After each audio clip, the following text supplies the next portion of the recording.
بسم اللہ الرحمن الرحیم۔ شروع کرتا ہوں اللہ کے پاک نام سے جو بہت بڑا مہربان نہایت رحم والا۔ دوستوں، بہنوں، بھائیوں، بزرگوں، السلام علیکم ورحمۃ اللہ وبرکاتہ۔ ہم سلطان ببرس رکن الدین ببرس کی قسط نمبر 8 میں ہم آپ کو خوش آمدید کہہ رہے ہیں۔ تو دوستوں، ہم کل بات کر رہے تھے سن 1146 عیسوی اور 541 ہجری کے، جب ایک بدبخت غلام نے عماد الدین زنگی کا چراغ گل کر دیا تھا۔ قدرت کو اس مقصد کا خاتمہ منظور نہ تھا، اس کی جگہ اس کا فرزند نور الدین زنگی منتخب ہوا اور اس نے باپ کے کام کو جاری رکھا۔ صلیبی جہاں عماد الدین کی موت پر خوش تھے، وہیں ان کی خوشیاں ایک بار پھر ماند پڑ گئیں۔ نور الدین زنگی کی شدید خواہش تھی کہ وہ بیت المقدس کو ان وحشی اقوام سے آزاد کرا لے، مگر وہ 569 ہجری 1173 عیسوی کو یہ تمنا دل میں لیے دنیا فانی سے کوچ کر گیا تھا۔ اس کے مشن کو اس کے بھتیجے صلاح الدین ایوبی نے جاری رکھا اور بیت المقدس صلیبیوں سے چھین لیا۔ 90 برس بعد یہ علاقہ مسلمانوں کے پاس لوٹ کر آیا تھا۔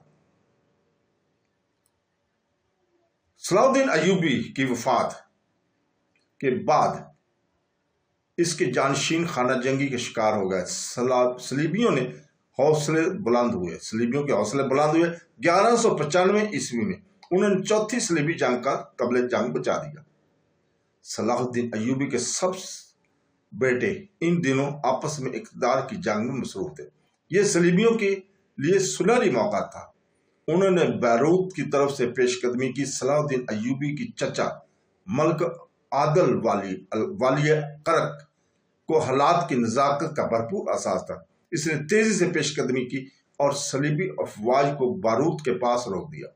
دونوں لشکروں میں جنگی جھڑپیں جاری رہیں، مگر وہ آگے بڑھنے سے معذور رہے۔ بالآخر انہوں نے مجبور ہو کر مسلمانوں سے صلح کر لی۔ سن 601 عیسوی 1203 عیسوی میں پاپائے روم ثالث کی دعوت پر اہل یورپ نے 5ویں صلیبی جنگ کا ارادہ کیا، مگر وہ فلسطین میں داخل ہونے کی بجائے قسطنطنیہ میں گھس کر اپنی ہم مذہب بازنطینی مملکت کو برباد کر کے واپس لوٹ گئے۔ سن 613 ہجری 1215 عیسوی میں صلیبیوں نے چھٹی جنگ کے لیے تیاریاں شروع کی اور مصر کے راستے مملکت اسلامی میں داخل ہوئے۔ ملک عادل ان دنوں شام میں تھا۔ صلیبی لشکر نے دمیات کا محاصرہ کیا۔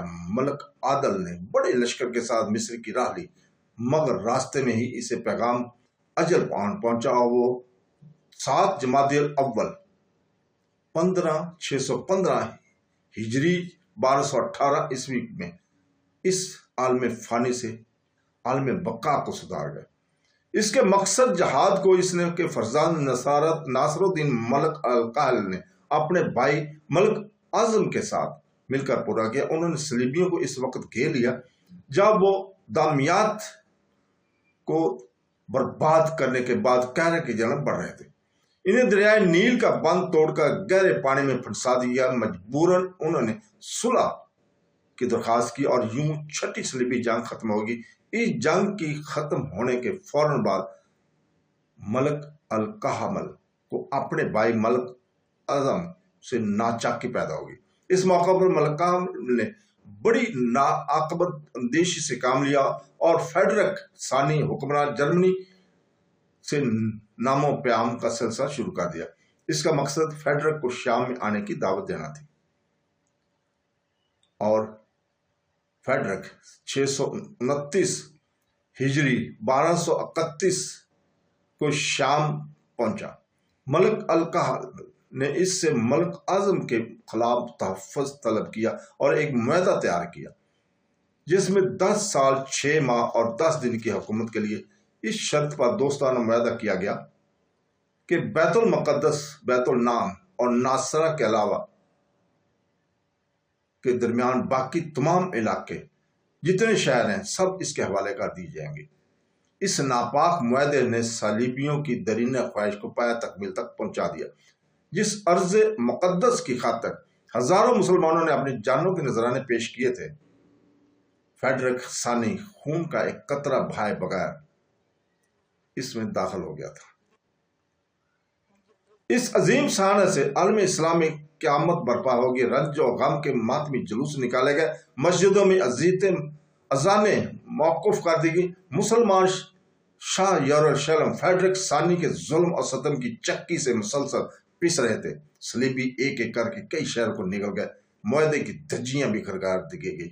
अर्ज मुकद्दस के जुनूब में करक नामी किला वाक़या था। मिस्र से हज्जाज और दमिश्क जाने वाले रास्ते इसी मुकाम के करीब से गुजरते थे। ये एक मुस्तहकम किला था। यहाँ बदखलिसत सलीबी काबिज थे, जिनका पेशा मुस्लिम आज़ादी, कत्ल गारत और काफिलों को लूटना था। हज्जाज का कोई काफिला जो ही इधर से गुजरता तो शरीर अल नफस सलीबी इन पर भूखे भेड़ियों की तरह टूट पड़ते थे और इनके माल और असबाब लूट लेते थे। हज्जाज को कत्ल करना दीनी फरीजा ख्याल किया जाता। सन 634 हिजरी 1237 ईस्वी में हमाद के ताजर बंद कदारी का काफिला मिस्र से वापस लौट रहा था। ये वही बंद कतारी है जिसने उस लड़के को खरीदा था जिसकी आंख खराब थी। इसने बंदकदारी ने खिलाफ को ज्यादा नफा कमाया और बेहद मसरूर लौट रहा था। इसने अपने नफा को दो चंद करने के लिए कैरा से भारी मकदार में शक्कर खरीदी और वो दमिश्क और हमाता शक्कर की मांग उस वक्त बहुत ज्यादा थी। ये कोई पहली बार नहीं थी कि इसे किसी लिए तजर्बे से गुजरना पड़ता। वो हमेशा कैरा से शक्कर ही खरीदता था। वो इस ख्याल से महफूज हो रहा था कि कुदरत ने इसे जिस मकाम से जमीन पर ला खड़ा किया था वो अब इससे दूर नहीं है और जब हमाता पहुंचेगा तो माल और मत्ता के साथ साथ आला तबकात में इसे पहले सा मकाम दोबारा मिल जाएगा। मगर ये कुदरत को मंजूर नहीं था। अलकरक के पास पहुंचते किले के सलीबियों ने इसके काफिले पर हल्ला बोल दिया और वो इस नागहानी आफत के लिए जरा भी तैयार नहीं था। ये महज इत्तेफाक था कि इसने से कबल कभी इसके काफिले पर इस मुकाम पर कोई हमला हुआ ही नहीं था। अलबत्ता रेगिस्तानी इलाकों में लटोरों के हमलों से वो अच्छी तरह आगाह था। सलीबी लोगों ने देखते देखते इसके काफिले को तह कर डाला। महमूद भी इनके हमरा था, वही लड़का। इसकी उम्र इस वक्त सिर्फ 14 बरस थी। इसने अपने आका पर टूटने वाले पहाड़ की नजाकत को समझ लिया था, इसलिए इसने आका की अरबी घोड़े पर छलांग लगाकर इसकी बागें अपने हाथों में थाम ली। इसने घोड़े को एड़ लगाई और वैशी लुटेरों गिरफ्तारों से निकल खड़ा हुआ। सलीबी किसी भी शख्स को वहां से जिंदा बच जान निकलने का मौका नहीं देते थे। बदकंदारी की तो हाथ या पांव फिर चुके थे। इसकी समझ में कुछ नहीं आ रहा था कि वो इस मौका पर क्या करे। एक तरफ तो इसकी सारी मेहनत लुट गई थी और तो दूसरी तरफ इसकी जान जाने का खौफ भी लाख था। ऐसे में महमूद की होशमंदी इसके काम आई। वो दोनों सलीबियों के तीरों की बारिश में से बचते बचाते इस मानूस मकाम से निकल आए।